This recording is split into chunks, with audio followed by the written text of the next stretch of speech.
Racontez-moi ce fameux match en 2006 à Saragosse.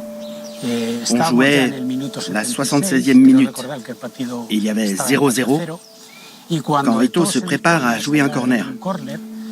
Là, on commence à entendre le bruit du singe, du macaque. Ce sont des cris racistes qui sont descendus des travées des supporters de la Romareda. Monsieur Esquinas Torres l'a entendu, il est allé voir le délégué. Samuel Eto'o ne veut plus jouer.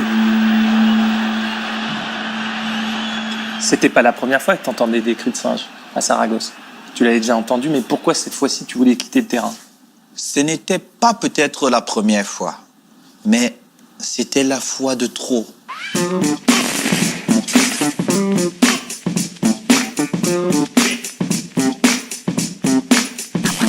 C'était...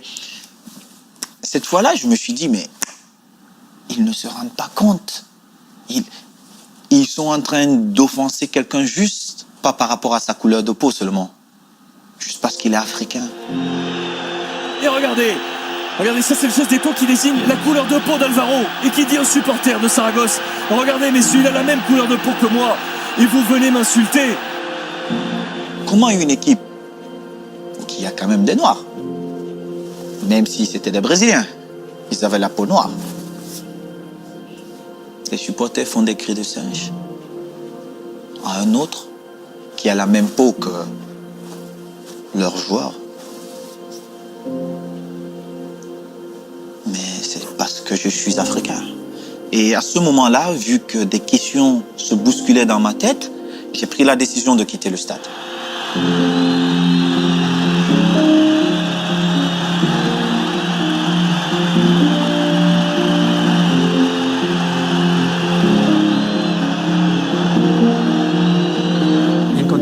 Dans des circonstances normales, le règlement dit que si un joueur décide de quitter le terrain de son plein gré, je dois l'expulser. Mais si c'est parce qu'il se sent mal face à un acte raciste, je me dois de le protéger.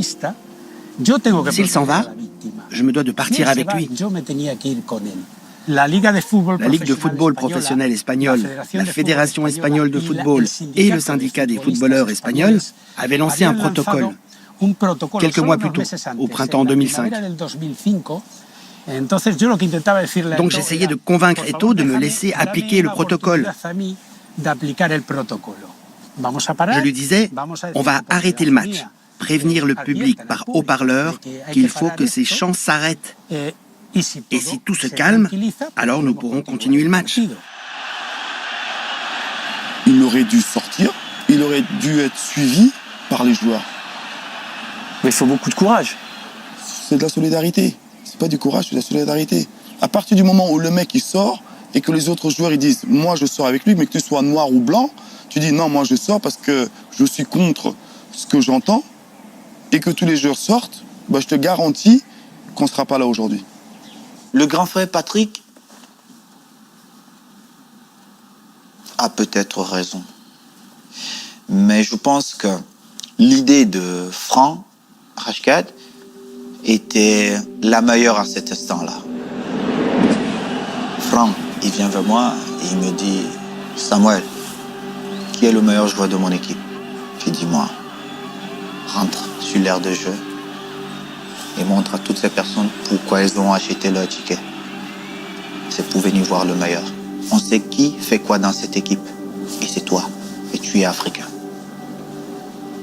Et je fais demi-tour. Mais Olivier, j'étais devenu quelqu'un d'autre. Et attention parce que là il va avoir envie Eto'o du coup. Il va avoir envie de venir marquer. Le corner de Ronaldinho a suivi le ballon derrière, la reprise de volée. La barre transversale. Ça sera un penalty. C'est Ronaldinho qui tire ce penalty. Et toute la tribune à cet instant imite le cri du singe. Comme Ronaldinho est noir aussi, ce sont les mêmes insultes venues de toute la tribune. Tout ça, je l'ai écrit dans mon rapport.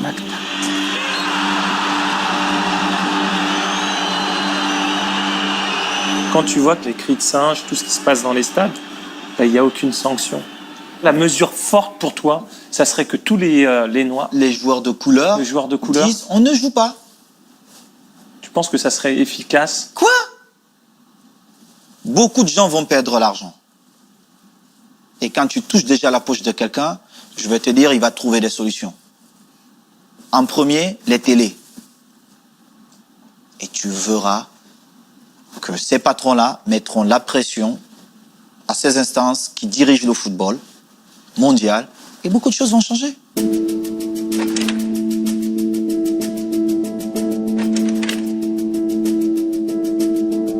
Pourquoi, à l'époque, après le match, tu sensibilises pas tout le monde? Déjà, j'ai essayé de faire beaucoup de choses. J'ai essayé de prendre certains à cette époque qui avaient une certaine carrière pour qu'ensemble, on essaye un peu. Commencer à fédérer. Mais vous trouvez toujours ce petit nègre de maison qui vient vous faire la morale. Dire, c'était pas quand même exagéré. Juste parce qu'il veut plaire aux autres. C'est ça le problème.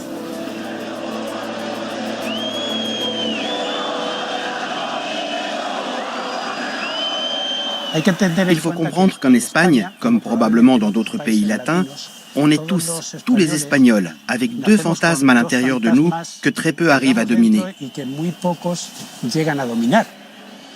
Le premier, c'est le machisme. L'insulte numéro 1 qu'un Espagnol apprend quand il naît, c'est « fils de pute ». Fils de pute, c'est une insulte machiste. Ensuite, quand on veut insulter un noir, c'est nègre de merde. Quand on veut insulter un Sud-Américain, c'est sauvage de merde. Et quand on veut insulter un Maghrébin, c'est arabe de merde. Nous naissons tous avec ces fantômes intérieurs du machisme et du racisme.